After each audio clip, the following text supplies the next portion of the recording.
दुखावला चारी काहे हो सावन के पावन भूखली सोमारी दूरी हो गइल सब दुखावला चारी जब से शिव जी के आगानी हुरे लगली रे बगली अब ते उड़े लगली रे बगली अब ते उड़े लगली।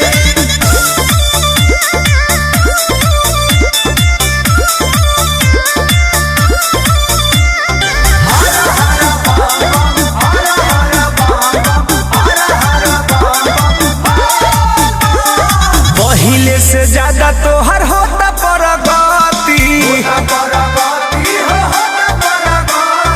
कृपा देखौले बाड़े गौरा के पति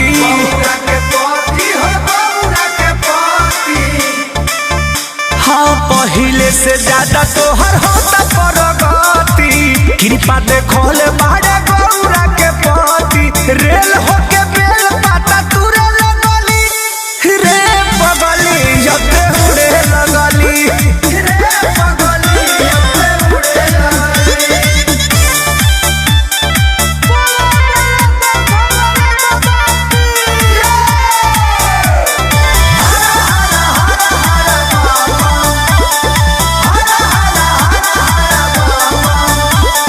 कृष्णा बेदर्दी पर मोद ढारे जलावा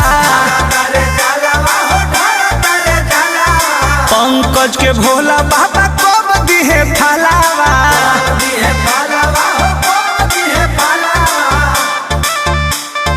कृष्णा बेदर्दी पर मोद ढारे जलावा पंकज के भोला बाबा कब दिहे फलावा।